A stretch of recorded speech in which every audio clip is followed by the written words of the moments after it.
예, 코로나 시기를 우리가 얼마 전에 지났습니다. 그런데 이 시기에 전 세계적으로 우울증과 불안 증세의 지수가 많이 올랐다고 합니다. 특히 그 중에 대표적인 나라가 대한민국입니다.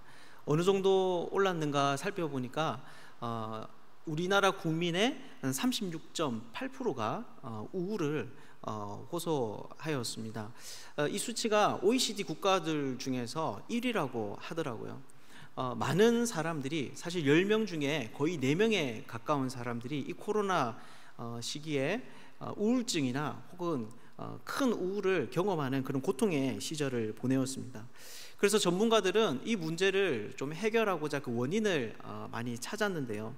그 대표적인 것으로 삶의 만족도의 저하를 꼽았습니다. 실제 이 시기 동안 대한민국은 경제적으로 또 정치적으로 굉장히 불안정하고 특히나 비대면 상황 속에서 많은 실업 사태가 일어났습니다. 그런데 가만히 살펴보면 사실 이것만이 이유는 아닌 것 같습니다. 왜냐하면 실제 영국 BBC라고 하는 방송국에서 하나의 설문지 조사 결과를 발표했는데요. 그것은 영국 사람들의 삶의 질이 30년 전에 비해서 훨씬 더 좋아졌다라는 것입니다. 수입이 많아져서 그들의 소비력이 2.5배나 증가했고 해외여행을 다니는 횟수도 훨씬 더 많아졌으며 이런 이야기도 있더라고요. 여성들의 흡연 비율도 20%가 감소하는 바람에 사망률이 많이 낮아졌다, 이런 이야기도 있었습니다. 그런데 놀랍게도 이런 삶의 질이 많이 올라간 이런 상황 속에서 그 국민들의 행복 지수는 더 퇴보하였습니다. 6명 중 1명이 우울증이나 정신질환에 시달리게 되는 그런 일들이 있었던 것이죠. 여러분, 그렇다면 우리 사회에 존재하는 이 우울감의 이유는 여러분 무엇일까요? 이 우울증으로 인해서 많은 사람들이 고민하고 또 이 우울을 벗어버리기 위해서 노력하고 있는데 우리는 어떻게 하면 기쁨을 되찾고 또 만족을 얻을 수 있을까요? 사실 이것은 오늘날 세상에 살아가는 보편적인 사람들의 이야기일 뿐만 아니라 신앙생활을 하는 우리들에게 있어서도 굉장히 중요한 화두입니다. 왜냐하면 우리가 예수 그리스도를 믿을 때, 신앙생활을 시작할 때 분명히 교회 안에는 기쁨이 있다라는 이야기들을 들었기 때문입니다. 하지만 실제 우리가 삶을 살아보면 여러분 어떻습니까? 그러한 기쁨을 잘 누리지 못하는 경우가 너무 많습니다. 불신자들에 비해서, 하나님을 모르는 사람들에 비해서 조금 더 행복감을 느낄지 모르겠지만 실제 우리의 삶을 살펴보면 벅찬 감동이나 기쁨보다는 세상 사람들과 비슷한 종류의 근심과 염려, 걱정과 슬픔으로 채워져 있는 것이 우리의 일상임을 발견하게 되는 것이죠. 그렇다면 우리는 어떻게 성경에서 약속하는 하나님의 말씀에서 우리에게 보여주시는 이 기쁨을 회복하고 또 누릴 수 있을까요? 이런 우리들에게 오늘 본문은 귀가 번쩍일 만한 이야기를 해주고 있습니다. 바로 바울의 이야기인데, 바울이 지금 여러분 어떤 상황에 있습니까? 바로 감옥에 갇혀 있는 상황 가운데 있습니다. 그의 육체는 자유를 억압당하여 마음대로 움직일 수 없는 그런 상황이었고 그의 미래 역시나 불확실한 위치 가운데 있었습니다. 그런데 바울은 뭐라고 이야기하냐면 자기가 기쁨이 충만하다라고 이야기를 합니다. 감옥 바깥에 있는 사람들도 누리지 못하는 그 기쁨이 감옥 안에 갇혀서 위기 가운데 있는 이 바울이 그 사람들과는 달리 기쁨을 누리고 있는 것이죠. 그래서 오늘은 이 바울의 이야기를 통해서 우리가 이 신앙생활 가운데 어떻게 기쁨을 회복할 수 있는지, 어떻게 이 기쁨의 사람으로 살아갈 수 있는지 함께 좀 살펴보도록 하겠습니다. 우리 12절 말씀인데요, 우리 12절 같이 한번 읽어보겠습니다. 형제들아, 내가 당한 일이 도리어 복음 전파의 진전이 된 줄을 너희가 알기를 원하노라. 아멘. 네, 여기에서 뭐라고 이야기합니까? 바울이 자기는 감옥에 지금 매여 있지만 나와 다르게 복음은 진보되었다, 진전되었다, 이런 이야기를 하고 있습니다. 여러분, 어떤 일이 일어났기 때문에 바울이 이런 말을 하고 있는 걸까요? 그 첫 번째로 말하는 것이 13절입니다. 사실 13절 14절이 이것에 대해서 이야기를 하고 있는데요, 우리 한꺼번에 13절 14절 같이 한번 읽어보겠습니다. 이러므로 나의 매임이 그리스도 안에서 모든 시위대 안과 그 밖에 모든 사람에게 나타났으니 형제 중 다수가 나의 매임으로 말미암아 주 안에서 신뢰함으로 겁없이 하나님의 말씀을 더욱 담대히 전하게 되었느니라. 아멘. 네, 여기에 우선 13절을 보면 바울은 자신의 매임이 그리스도 안에서 온 시위대 안과 그 밖에 모든 사람에게 나타났다라고 이야기합니다. 여기서 그리스도 안에서 나타났다라고 하는 것은 그리스도를 위하여라고 하는 그런 의미로 우리가 보는 것이 좋습니다.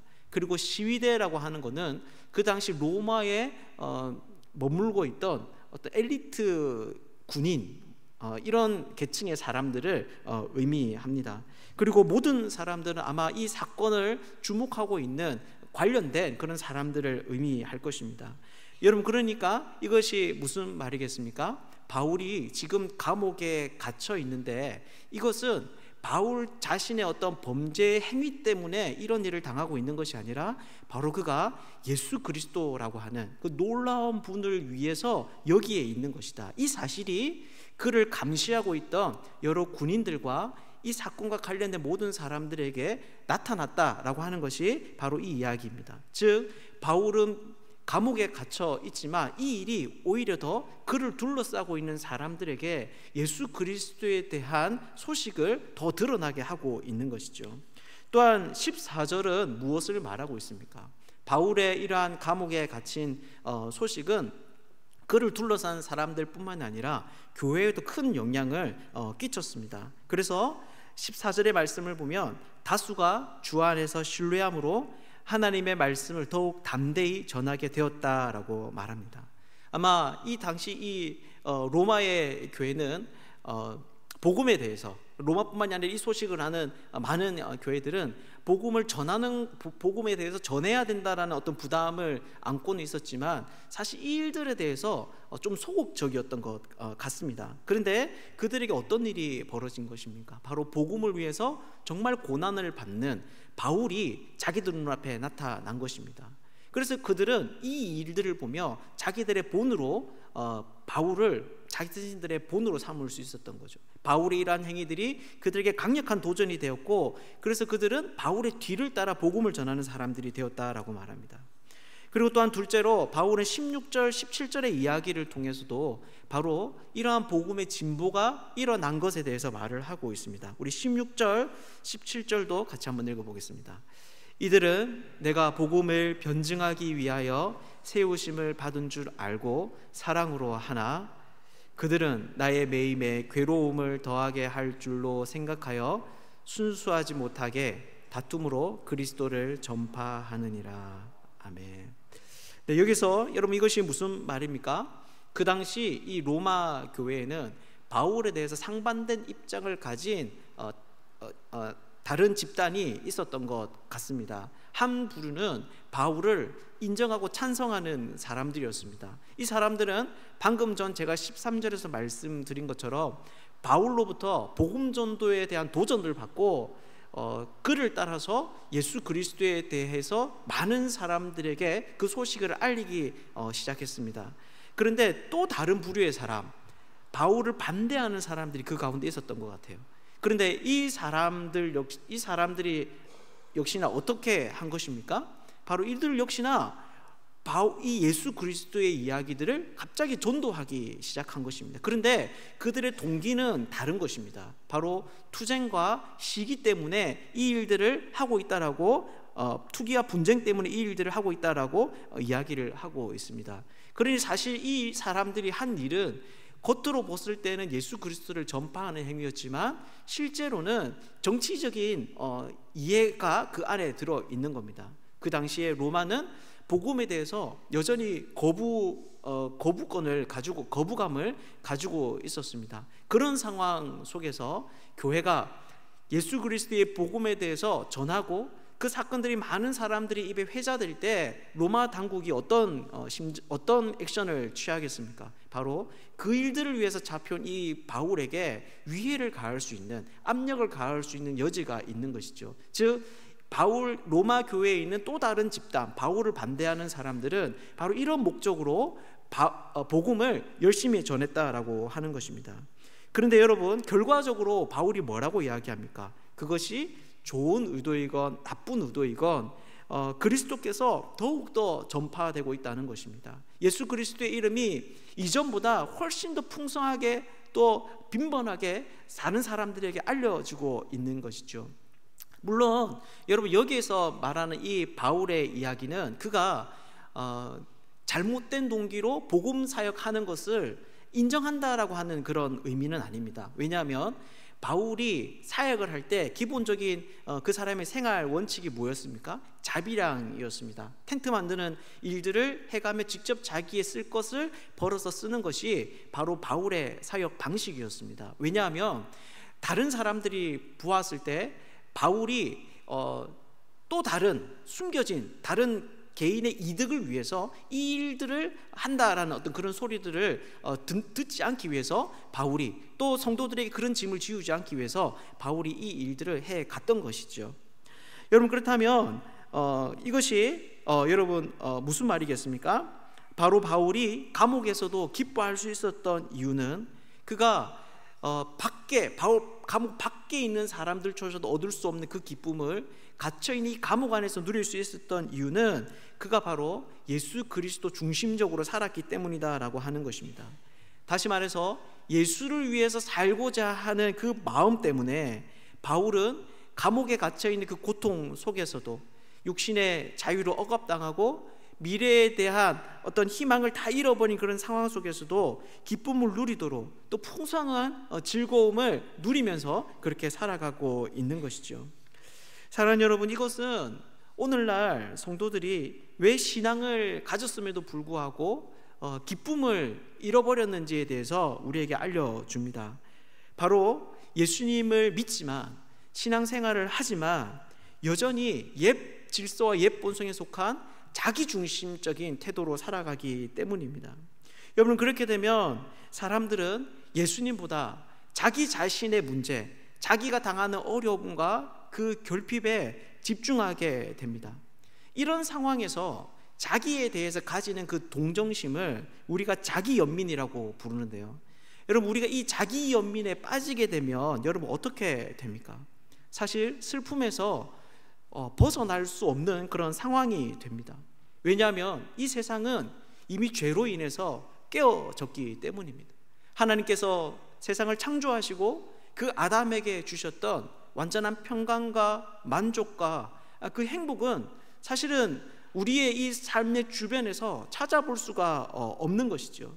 그래서 우리의 일상은 늘 해결되지 않는 문제투성이입니다. 늘 우리는 재정적인 문제로, 또 관계에 대한 어떤 염려로, 나 자신의 이 부족함에 대한 어떤 불만으로 늘 문제투성이 씨름하며 근심하며 살아가는 그런 삶을 살아가게 되는 것이죠. 그래서 우리가 겉으로 보면 괜찮아 보이는 사람들이 간혹 가다가 있습니다. 재정적으로도 괜찮고 가정으로도 평안하고 또 자녀들 교육도 너무 잘 시켜서 자녀들도 잘 장성해 있고 건강하고, 하지만 실제로 그 사람과 대화를 해보면 눈물 없이 들을 수 없는 이야기를 가지고 있지 않은 사람이 없는 것을 우리가 보게 됩니다. 모든 사람들이 이 세상을 살아가며 문제를 안고 살아가는 것이죠. 그래서 자기중심적으로 살아가는 사람들은 여러분 어떻습니까? 자기 연민에 사로잡혀서 결코 기쁨을 누릴 수 없게 됩니다. 잠깐 원하는 것을 얻게 되었을 때 즐거움을 가지게 되더라도 곧 그것을 빼앗기고 다른 근심에 사로잡히게 되는 것이죠. 사랑하는 여러분, 여러분들은 어떻습니까? 여러분들은 무엇을 위해서 살고 있습니까? 누구를 위해서 살고 있습니까? 우리가 나 자신을 사랑하면 자기 연민에 빠지게 됩니다. 하지만 예수 그리스도를 위해 살게 되면 우리가 기쁨을 얻게 됩니다. 왜냐하면 우리는 죄로 인해 깨어진 이 세상 가운데 신음하며 살아가지만 그분은 이미 승리하셨고 또 앞으로도 계속 승리하실 것이기 때문입니다. 오늘 우리는 다시 한 번 더 내가 무엇을 위해 사는지, 누구를 위해서 사는지 자기 자신을 잘 들여다볼 수 있으면 좋겠습니다. 그리고 다시 한 번 더 예수 그리스도를 위해서 살기를 결단할 수 있으면 좋겠습니다. 그래서 이 자리에 있는 우리 모두가 슬픔과 비탄이 가득한 이 세상 가운데서도 바울과 같이 기쁨이 충만한 사람으로 살 수 있는 은혜가 있기를 주님의 이름으로 축복합니다. 이렇게 오늘 본문은 바울이 예수님을 위해서 살았기 때문에, 그 예수 그리스도를 중심으로 살았기 때문에 감옥 가운데서도 기뻐한다라고 이야기를 합니다. 그렇다면 여러분, 우리는 어떻게 예수님을 위해서 살 수 있을까요?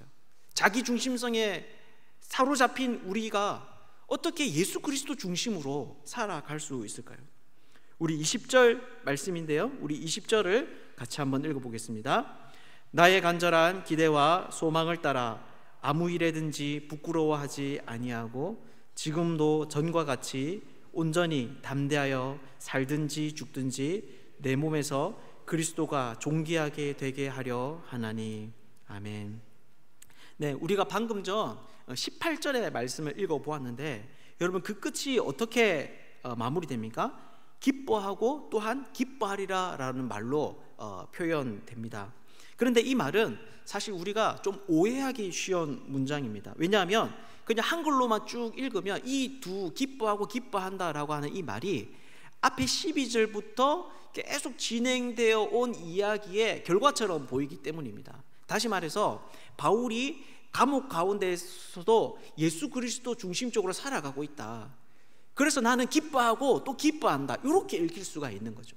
그런데 구문으로 잘 이렇게 쪼개보면, 이걸 연구한 학자들에 의하면 잘 쪼개보면 앞에 있는 기쁨은 기뻐하고 기뻐한다 할 때 앞에 있는 기쁨은 12절에서 이제 계속 이야기해온 맥락 가운데에서 읽히는 것이 맞습니다. 그런데 뒤에 나오는 이 기쁨은 18절부터 시작되는 18절부터 24절에 해당하는 그 이야기와 연결된 그런 문장으로 우리가 보아야 하는 것이죠.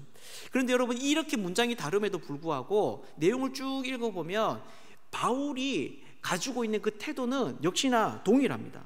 바울은 자신이 가지고 있는 이 기쁨과 예수 그리스도 중심적인 삶을 연결시키고 있는 거죠. 그래서 20절 끝을 보면 우리가 읽을 때 뭐라고 합니까? 담대하여 살든지 죽든지 내 몸에서 그리스도가 존귀하게 되게 하려니 라고 말을 하고 있습니다. 즉 여전히 바울에게 있어서 가장 큰 열망은 그리스도가 존귀하게 되는 것이었던 거죠.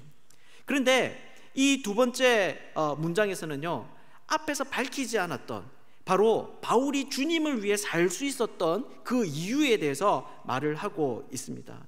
삶의 위기 앞에서도 여전히 예수를 기뻐하고 즐거워할 수 있는 그 핵심적인 이유가 여기에 기록되어 있는 거죠.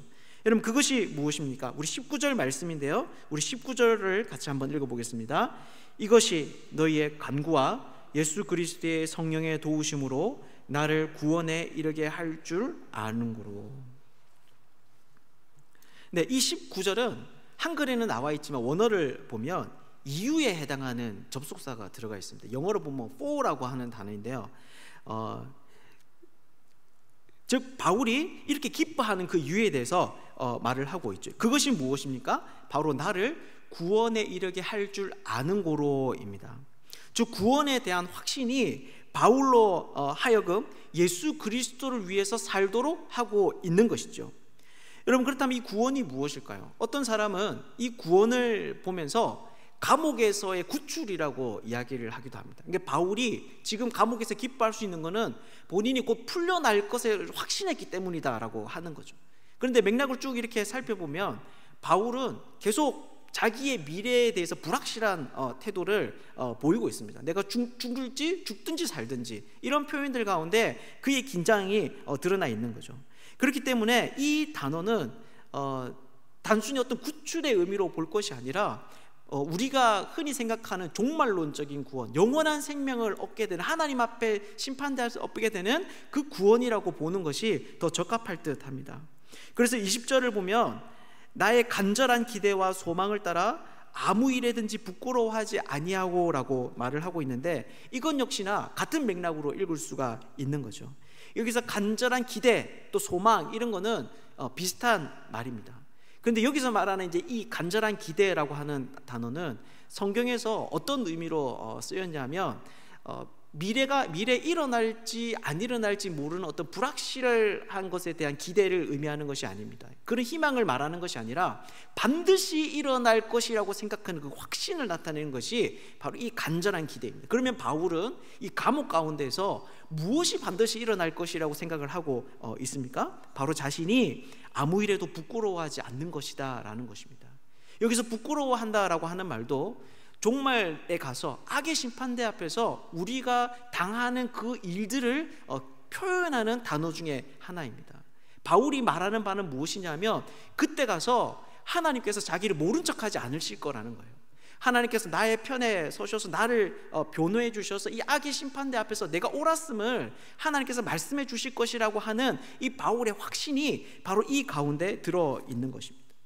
이러한 생각은 그 다음 구절에도 등장하고 있습니다. 우리 21절 말씀인데요, 우리 21절도 같이 한번 읽어보겠습니다. 이는 내게 사는 것이 그리스도니 죽는 것도 유익함이라.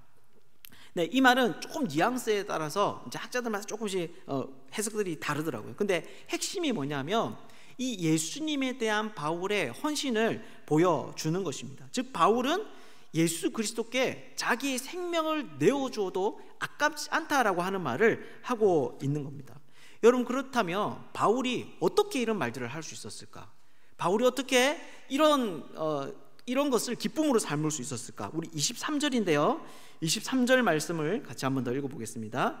내가 그 둘 사이에 끼었으니 차라리 세상을 떠나서 그리스도와 함께 있는 것이 훨씬 더 좋은 일이라 그렇게 하고 싶으나.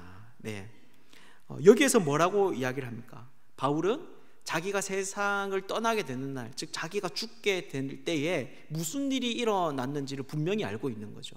그것이 끝이 아니라 자기는 반드시 예수 그리스도와 함께 있게 될 것이라는 것을 바울이 확신하고 있다라고 하는 것입니다. 그래서 그는 차라리 뒤에 가서 뭐라고 이야기를 하면 심지어 차라리 내가 예수님 죽어서 예수님과 함께 있는 것이 더 좋겠다라고까지 이야기를 하고 있습니다.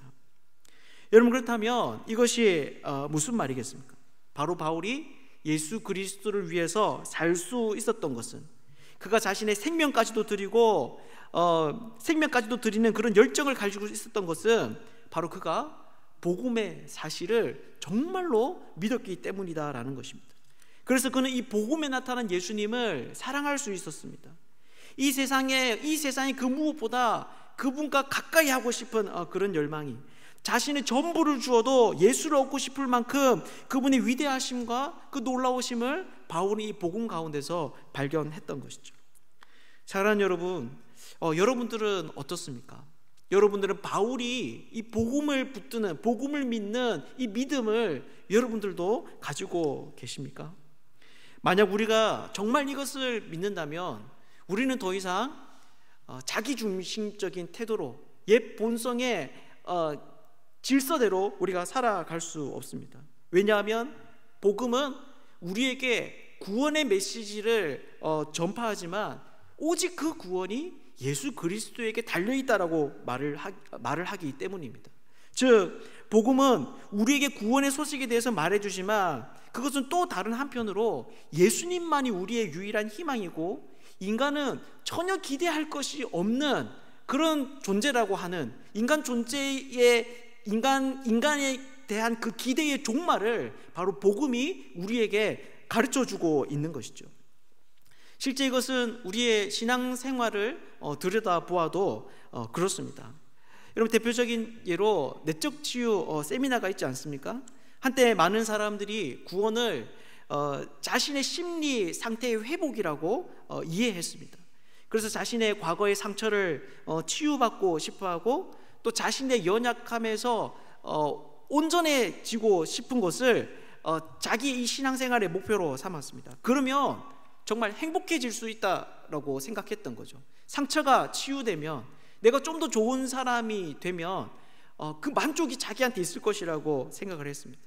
그래서 한국 교회 안에서 한동안 내적 치유와 회복에 대한 세미나가 정말 불길같이 일어났고, 지금도 여기저기에서 여전히 그 맥락을 이어가는 곳이 있습니다. 그런데 여러분, 정말 우리가 우리의 이 내면에 집중했을 때 우리가 치유가 되었습니까? 정말 그런 세미나를 통해서 우리가 회복이 되었을까요? 전혀 그렇지 않습니다. 사실 이것은 저의 경험담이기도 합니다. 제가 처음에 사역을 시작할 때 저를 지도해 주시던 분이 이론 쪽에 좀 은사가 있으셨어요. 그래서 제가 처음 사역을 시작할 때 아마 제 인생에서 가장 기도를 많이 했던 것 같습니다. 하루에 정말 3-4시간씩 오전에 2시간, 오후에 2시간, 아니면 오전에 1시간, 오전에 3시간, 저녁에 1시간 스케줄을 조정해 가면서 그렇게 기도했던 적이 있습니다. 세미나를 참석한 것은 물론이고 책도, 관련된 책들도 많이 읽었고요. 깊은 상담을 또 경험하기도 했습니다. 그 과정을 통해서 제가 저 자신에 대해서 많이 알게 된 것은 분명합니다. 하지만 그때 당시에는 특별하다고 생각했던 그 경험들이, 그때 당시에는 이제 내가 회복되었다고 하는 그 생각들이 삶을 계속 거듭하면 거듭할수록 그냥 일시적인 경험이었다라고 하는 것을 확인하게 됩니다. 여전히 비슷한 문제 때문에 넘어지고 또 비슷한 상황이 닥쳤을 때 저는 여전히 동일한 문제와 어려움을 당하게 되었던 것이죠. 여러분, 그렇게 되었을 때 여러분, 그러한 신앙의 모습들이 어떻게 되겠습니까? 희망을 가지고, 소망을 가지고, 또 기대를, 그러한 방식의 기대를 걸고 나아가지만 여전히 회복되지 않고 극복되지 않는 이런 상황들을 보면서 그 우울과 그 절망과 그 실패감이 더 깊어질 수밖에 없는 것이죠. 사랑하는 여러분, 여러분들은 어떻습니까? 여러분들은 정말 자신이 아니라 복음 안에서 발견한 그 예수 그리스도를 믿음으로 붙잡고 있습니까? 아니면 여전히 자아의 소망을 두고 내가 좀 더 나은 사람이 되면, 내가 좀 더 온전한 사람이 되면, 내가 좀 더 그럴듯한 사람이 되면 괜찮을 것이다 라고 하는, 그래서 자기 자신을 위해서 끊임없이 살아가고 있지는 않습니까? 오직 예수 그리스도를 믿음으로 붙드는 사람들만이 해결되어야 되는 문제의 투성이인 삶 가운데서도 앞으로 전진할 수 있습니다.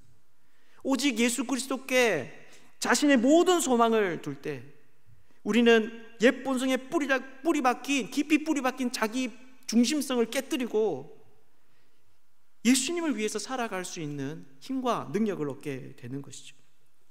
우리가 믿음으로 정말 이 복음을 붙드는 사람들 되면 좋겠습니다. 그래서 승리하신 그 예수 그리스도의 그 충만한 기쁨에 우리가 함께 동참하는 사람들 되면 좋겠습니다. 이 자리에 있는 우리 모두가 예수를 위해서 살아가는 것, 그분께 우리의 삶을 드리는 것이 얼마나 가치롭고 또 복된 일인지를 깨달아 하는 그런 은혜가 있기를 주님의 이름으로 축복합니다. 말씀을 맺겠습니다. 이렇게 오늘 본문은 우리가 참된 믿음이 있을 때 예수님을 위해서 살 수 있고 결국 그것으로 말미암아 우리가 기쁨을 누릴 수 있다라고 이야기를 합니다. 그래서 이런 메시지를 들으면 마치 이 기쁨은 우리의 결단과 우리의 선택으로 말미암아 주어지는 것 같은 생각이 들 수 있습니다. 그런데 우리가 오늘 본문에서 다시 한 번 더 주의 깊게 보아야 하는 부분이 있습니다. 바로 이러한 바울의 변화의 시작은 자기 내면에서 출발한 것이 아니라는 것입니다. 외부로부터 시작된 것이다 라고 하는 거죠. 왜 그렇습니까? 우리 19절 말씀인데요, 한번 읽었지만 다시 한번 더 읽어보겠습니다. 이것이 너희의 간구와 예수 그리스도의 성령의 도우심으로 나를 구원에 이르게 할 줄 아는 거로. 지금 바울 여기서 뭐가 기록되어 있냐면 바울이 이런 구원의 확신을 어떻게 얻을 수 있었는가에 대해서 이야기를 하고 있습니다. 첫 번째가 기도입니다. 기도. 바울이 이 상황을 아는 사람들의 기도. 그리고 또 두 번째가 뭐냐면 그리스도 예수의 성령으로 말미암아, 성령의 도우심으로 말미암아 자기가 이것을 확신한다라고 이야기합니다. 그런데 사실 엄밀하게 생각을 해보면 이 두 가지는 같은 것입니다. 왜냐하면 성도들의 기도는 어떤 방식으로 성취됩니까? 바로 성령의 도우심으로 말미암아 바울에게 주어지게 되는 것이죠. 여러분, 그렇다면 이것이 여러분 무엇을 의미하겠습니까? 저는 최근에 읽고 있는 한 책에서 한 책의 토막에서 이 상황에 적합한 이야기를 발견했습니다. 영국에 우리가 잘 아는 C.S. 루이스라고 하는 분이 계십니다. 얼마 전 우리 교회 추천 도서였던 스크루테이프의 편지라는 책을 쓰신 분이기도 합니다. 그런데 이분께 어느 날 친구가 질문을 했습니다. 자네, 하나님을 사랑한다는 것이 쉬운 일인가? 제가 전체를 다 읽어보진 않았지만 딱 요 발췌된 부분만을 봤을 때는 아마 이 친구가 C.S. 루이스가 하나님께 대해서 가지는 그 헌신을 보면서 놀랐던 것 같습니다. 그게 정말 쉬운 일이야? 그러자 루이스가 대꾸합니다. 사랑하는 이들에게는 쉽지. 아마 한 번도 사랑에 빠져보지 않은 사람들은 이 이야기를 잘 이해할 수 없을지도 모릅니다. 하지만 한 번이라도 사랑에 빠져본 사람들은 아마 이 이야기에 깊이 공감할 수 있을 겁니다. 왜냐하면 우리는 정말 누군가를 사랑하게 될 때 돈이 들고 큰 불편이 따르더라도 그것을 기꺼이 감수하기 때문입니다.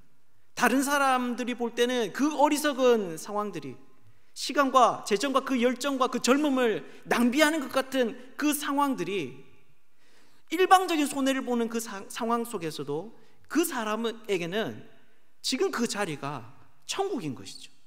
돈을 주는데, 시간을 주는데, 마음을 주는데 그 기쁨이 충만한 것입니다. 사랑하는 여러분, 오늘 바울이 누리는 기쁨도 바로 그런 것입니다. 그의 기쁨은 예수 그리스도에 대한 헌신으로 주어졌습니다. 하지만 이것은 그의 결단과 선택이 아니라 바로 성령 하나님의 도우심이었던 것입니다. 다시 말해서 성령 하나님의 도우심으로 바울은 믿음을 가지고 그리스도와 사랑하는 그 깊은 관계로 들어갈 수 있었던 거죠. 그렇기에 바울에게는 그가 당한 매임과 지금 그가 당하는 고난이 오히려 기쁨으로 여겨질 수 있었던 것입니다. 사랑하는 여러분, 복음에서 약속된 기쁨은 내면에서 솟아나는 정서가 아닙니다. 그것은 낙천적인 사람이 고통 가운데서도 가지는 어떤 그런 긍정성을 의미하는 것도 아닙니다. 오직 성령 안에 있는 사람들이 성령의 도우심으로 말미암아 얻게 되는 성령의 역사의 결과가 바로 이 기쁨인 것이죠. 오늘 우리가 이 사실을 잘 기억할 수 있으면 좋겠습니다. 그래서 무엇보다 성령을 구하시는 그런 사람들이 되기를 바랍니다. 이 자리에 있는 우리 모두가 이러한 성령의 도우심으로 말미암아서 어떤 상황과 형편 속에서도 풍성한 기쁨을 누리는 복된 삶이 되시기를 주님의 이름으로 축복합니다. 우리 함께